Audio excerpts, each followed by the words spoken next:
Para millones, el nombre Nintendo es una llave poderosa. Abre un cofre de recuerdos, una cascada de imágenes y sonidos que definen infancias enteras y más allá.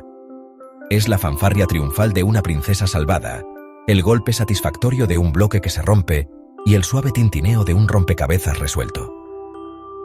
Nintendo es más que una empresa que fabrica videojuegos. Es un arquitecto del juego moderno, un revolucionario silencioso que ha remodelado constantemente cómo interactuamos con la tecnología. Su legado no solo está escrito en código o grabado en placas de circuitos, sino que está entretejido en la propia fibra de la cultura popular. Desde el suelo de la sala hasta el patio de la escuela, sus creaciones se convirtieron en el lenguaje común de una generación. Un universo compartido de aventura y descubrimiento que trascendió fronteras geográficas y culturales. La historia de Nintendo es una historia de innovación implacable y, a menudo, contraintuitiva. Mientras los competidores buscaban la potencia de procesamiento bruta y los gráficos fotorrealistas, Nintendo siguió su propio camino.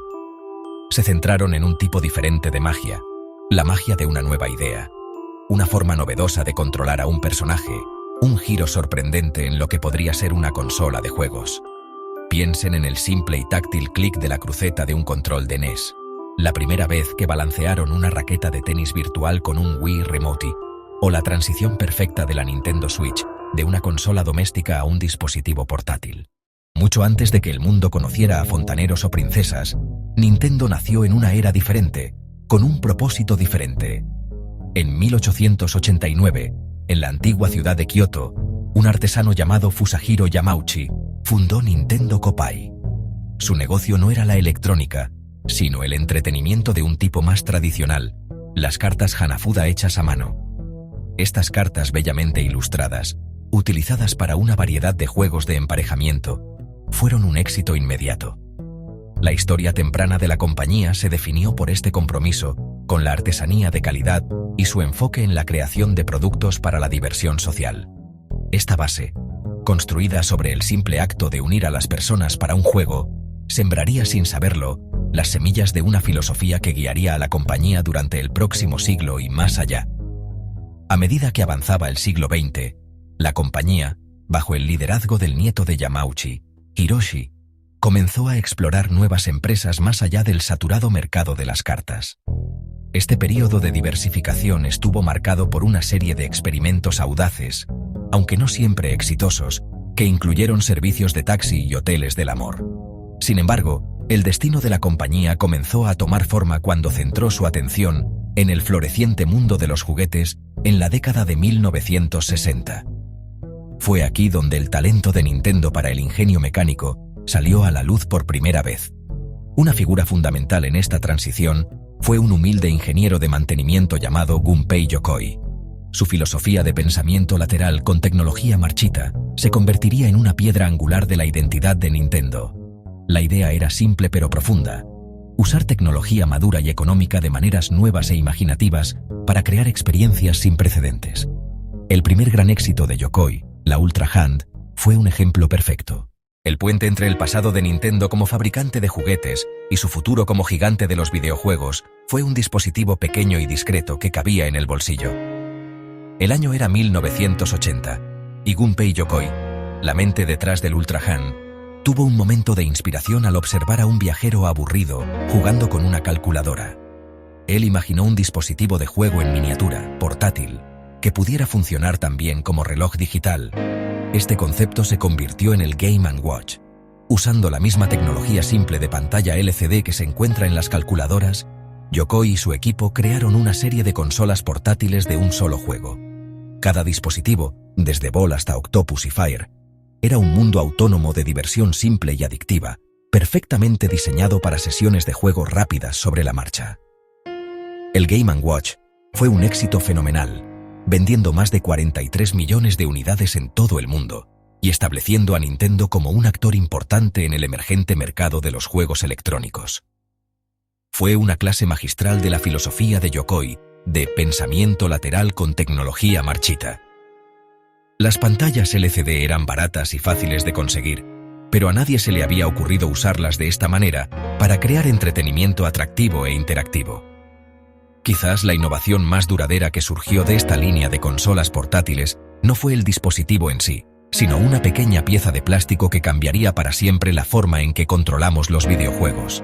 Con el lanzamiento en 1982 del Game & Watch de pantalla múltiple Donkey Kong, el equipo de Yokoi necesitaba una forma compacta y precisa para que los jugadores controlaran los movimientos de Mario. Las consolas portátiles anteriores usaban botones individuales para cada dirección, lo cual era torpe e impreciso. La solución fue elegante en su simplicidad: una cruz direccional única, plana y en forma de cruz, o D-pad. Este invento permitió a los jugadores controlar el movimiento en 4 direcciones con solo deslizar un pulgar, ofreciendo una respuesta táctil e intuitiva que era muy superior a un joystick para juegos bidimensionales. A principios de los 1980, la industria de los videojuegos caseros en América del Norte estaba en un estado de colapso. Un mercado inundado de juegos de baja calidad y una asombrosa variedad de consolas incompatibles había provocado una caída espectacular en 1983. Los minoristas estaban aterrorizados por los videojuegos y los consumidores habían perdido la fe. En este páramo entró Nintendo, armada con las lecciones aprendidas de sus éxitos en arcade y Game & Watch. Planearon lanzar su exitosa consola japonesa, la Famicom, en Occidente. Para superar el escepticismo de los minoristas, la disfrazaron inteligentemente. El Nintendo Entertainment System, o NES, parecía menos una consola de juegos y más una elegante pieza de electrónica para el hogar, con una ranura para cartuchos de carga frontal similar a una videograbadora. Este cuidadoso diseño industrial fue solo el comienzo de la estrategia de Nintendo. La verdadera innovación residía en cómo controlaban el ecosistema. Para evitar la avalancha de software de mala calidad que acabó con la generación anterior de consolas, Nintendo introdujo el sello oficial de calidad de Nintendo. Esto fue más que una simple pegatina, fue una garantía. Para obtenerla, los desarrolladores externos debían cumplir con las estrictas pautas de contenido y calidad de Nintendo. Además, Nintendo implementó un chip de bloqueo propietario de 10 NES, un sistema de seguridad que impedía que los juegos sin licencia y no aprobados se ejecutaran en la consola. Esta combinación de control de calidad y seguridad de hardware reconstruyó la confianza de los consumidores y minoristas, resucitando efectivamente todo el mercado de videojuegos caseros. El control de NES fue una evolución directa del D-pad de Game & Watch, llevando ese revolucionario método de entrada a la sala. Junto con solo 2 botones de acción A y B y los botones Start y Select, el control era un modelo de simplicidad y función. Su forma rectangular era icónica, y aunque no era la más ergonómica según los estándares modernos, era increíblemente duradera y perfectamente adecuada para los juegos de la época.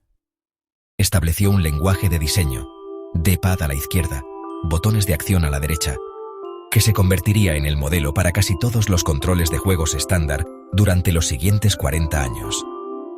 Este diseño intuitivo redujo la barrera de entrada, haciendo que juegos como Super Mario Bros. Y The Legend of Zelda fueran inmediatamente accesibles para millones. El éxito del NES no se trató solo del hardware.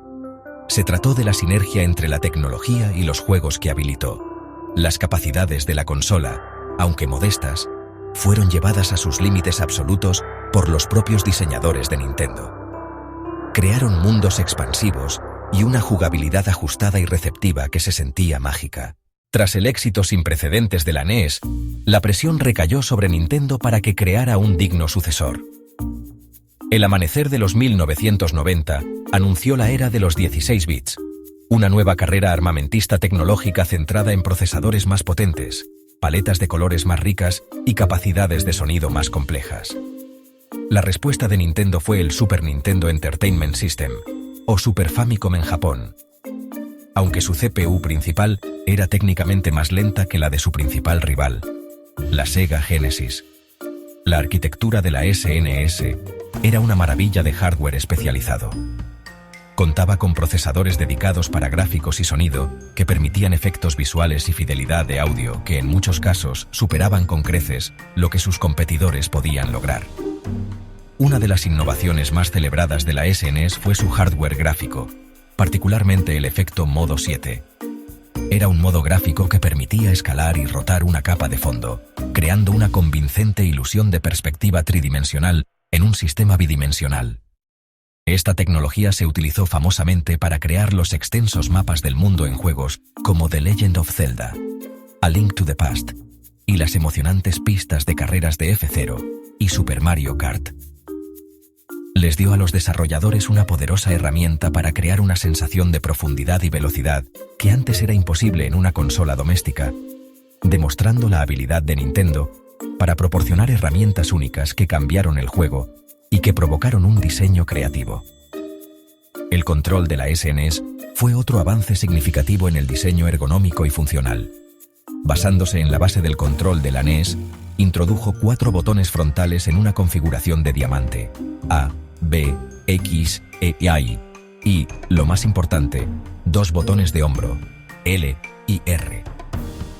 Estos botones de hombro fueron una revelación, dando a los jugadores 2 entradas adicionales que podían presionarse cómodamente sin mover los pulgares de los controles principales. Esto abrió una nueva gramática para el diseño de juegos, permitiendo acciones más complejas como el movimiento lateral en los juegos de disparos, el ciclo a través de elementos en un juego de rol o la ejecución de movimientos especiales. Al igual que el D-pad antes, el concepto de botón de hombro fue tan intuitivo y útil que se convirtió en un elemento permanente en prácticamente todos los controles de juegos futuros. Más allá de su propio hardware, la era de la SNES también vio a Nintendo ser pionera en el uso de chips de mejora incrustados directamente en los cartuchos de juego. El más famoso de ellos fue el chip Super FX, un procesador suplementario que esencialmente le dio a la SNES el poder de renderizar polígonos tridimensionales verdaderos, aunque simples.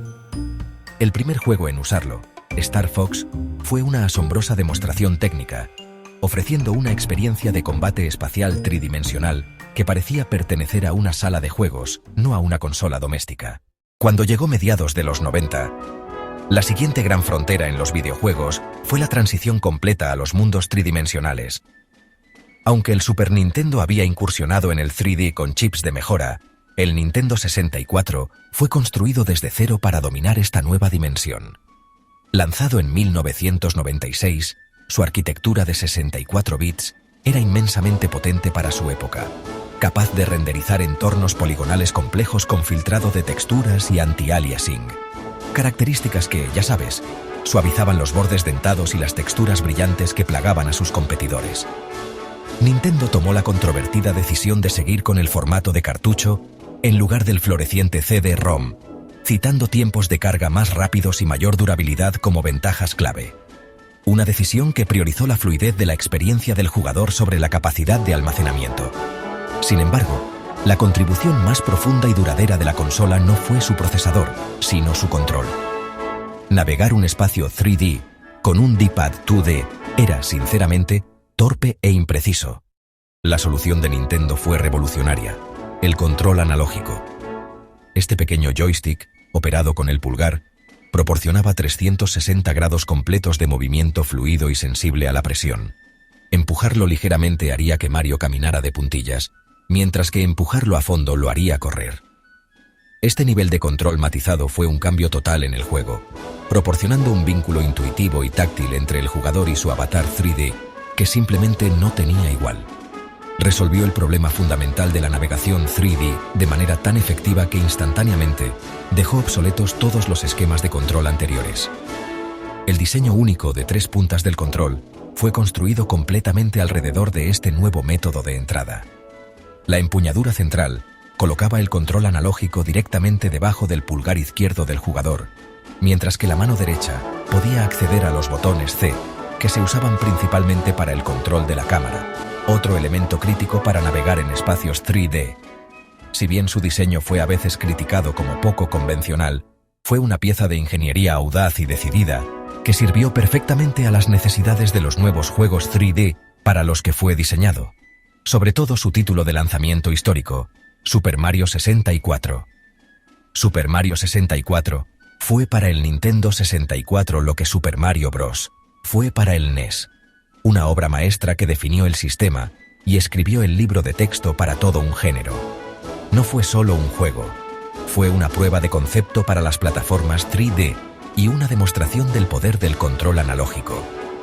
La libertad de movimiento el sistema de cámara dinámico y el diseño de niveles abiertos fueron posibles gracias a las innovaciones tecnológicas del N64. A mediados de los 2000, Nintendo se encontró en una posición difícil. Su consola anterior, la GameCube, a pesar de ser una máquina potente y querida, había sido superada en ventas por la PlayStation 2 de Sony y el recién llegado de Microsoft, la Xbox.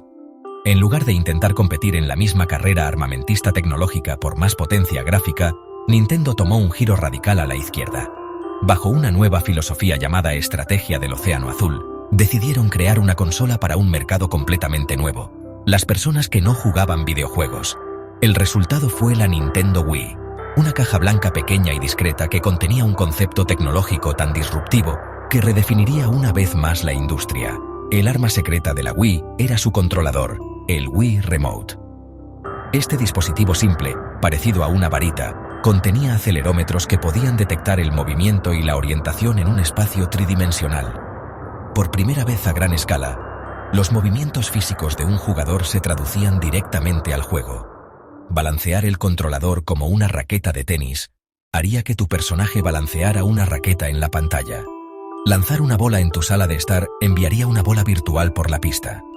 Esta conexión intuitiva, 1 a 1, entre la acción y el resultado fue revolucionaria. Demolió por completo la barrera de las complejas combinaciones de botones que intimidaban a tantos jugadores potenciales, haciendo que jugar fuera tan simple como apuntar, balancear o gesticular. Este enfoque en los controles de movimiento y la accesibilidad quedó perfectamente encapsulado en el título incluido con la consola, Wii Sports. Esta colección de simulaciones deportivas simples, tenis, bolos, béisbol, golf y boxeo, fue un golpe de genio del marketing. Era inmediatamente comprensible para cualquiera, independientemente de su experiencia en videojuegos. Los abuelos podían jugar con sus nietos y los amigos podían reunirse para una noche de bolos virtual. El juego se convirtió en un fenómeno social y la consola Wii voló de los estantes, convirtiéndose en un elemento fijo en salas de estar, centros comunitarios e incluso clínicas de fisioterapia. Demostró que un enfoque en una experiencia de usuario novedosa podía ser mucho más poderoso que un enfoque en las especificaciones técnicas brutas. La Wii democratizó los juegos de una manera que ninguna consola lo había hecho antes. Expandió la audiencia de los videojuegos exponencialmente, atrayendo a millones de jugadores casuales que nunca antes habían tomado un controlador. Después del enorme éxito de la Wii, Nintendo se enfrentó a un nuevo desafío con su sucesora, la Wii U. Su principal innovación, una experiencia de juego asimétrica usando un control de tableta, era potente, pero estaba mal comunicada, lo que provocó confusión en los consumidores y ventas decepcionantes. Para su siguiente movimiento, Nintendo necesitaba consolidar sus puntos fuertes y presentar una visión clara y convincente. Volvieron a empezar de cero, combinando las lecciones de su larga historia de innovación, tanto en consolas de hogar como portátiles. El resultado, lanzado en 2017, fue la Nintendo Switch, un dispositivo que no era una cosa, sino dos. Era una consola de hogar que se podía jugar en un televisor y una consola portátil que se podía llevar a cualquier parte. La genialidad de la Switch radica en su diseño híbrido sin interrupciones. El núcleo del sistema es una tableta con una pantalla de alta definición que se puede colocar en una base conectada a un televisor para una experiencia de consola tradicional. Cuando quieres moverte, simplemente sacas la tableta de la base y el juego pasa al instante a la pantalla portátil sin interrupciones. Este concepto principal cumplió un sueño que los jugadores tuvieron durante décadas: la capacidad de jugar sus grandes y épicas aventuras de consola sobre la marcha. Era la máxima expresión del deseo de Nintendo de permitir que las personas jugaran cuando, dónde y como quisieran, rompiendo la última barrera entre los diferentes contextos de juego. Los controles únicos de la consola, los Joy-Cons, son fundamentales para esta adaptabilidad. Estos dos pequeños controles desmontables se deslizan a los lados de la tableta para jugar en modo portátil. Se pueden deslizar y usar de forma inalámbrica, uno en cada mano, lo que refleja la libertad del control remoto de la Wii. La Nintendo Switch representa la culminación de décadas de la filosofía de diseño de Nintendo. Tiene la cruceta y los botones frontales de la NES y Super Nintendo, los joysticks analógicos de la Nintendo 64, los controles de movimiento de la Wii y la portabilidad de la Game Boy y la DS. Es un dispositivo único y elegante que sintetiza los mayores éxitos tecnológicos de la compañía en un paquete cohesivo. Su éxito rotundo demostró que una idea potente y bien ejecutada, centrada en la libertad y flexibilidad del jugador, podía cautivar de nuevo al mundo. La Switch no es solo una consola, es una plataforma que se adapta a la vida del jugador, una encarnación perfecta del largo viaje de innovación tecnológica de Nintendo al servicio de la diversión. La historia de Nintendo es un tapiz vibrante tejido con hilos de curiosidad juguetona y audaces apuestas tecnológicas. Desde el chasquido táctil de una carta Hanafuda hasta el satisfactorio clic de un Joy-Con al encajar, el viaje de la compañía se ha definido por una búsqueda incesante de nuevas formas de jugar. No inventaron el videojuego, pero podría decirse que perfeccionaron el arte de interactuar con él. Con la cruceta nos dieron precisión. Con el stick analógico nos dieron una tercera dimensión de control. Con los sensores de movimiento convirtieron nuestros cuerpos en el control. Y con la Switch nos dieron la libertad de disolver los límites entre el hogar y el mundo exterior, haciendo que nuestros juegos sean tan móviles como nosotros. El legado de Nintendo nos enseña una lección crucial que trasciende la industria de los videojuegos. Es una lección sobre la naturaleza de la innovación misma. Mientras otros perseguían números más grandes y gráficos más realistas, Nintendo demostró consistentemente que la tecnología más impactante es la más humana. Se centraron en la ergonomía, la accesibilidad y el atractivo simple y universal de una experiencia nueva y sorprendente. Su enfoque de pensamiento lateral con tecnología gastada es un poderoso recordatorio de que las ideas innovadoras no siempre requieren inventar algo desde cero, sino que pueden surgir de la reutilización creativa de componentes existentes y asequibles para resolver un problema de una manera novedosa. Esta obsesión con la experiencia del usuario es lo que ha cementado el lugar de Nintendo, no solo como una empresa de entretenimiento, sino como una auténtica pionera de la tecnología de consumo. Sus inventos se sitúan junto al ratón y la pantalla táctil como avances fundamentales en cómo interactuamos con las interfaces digitales.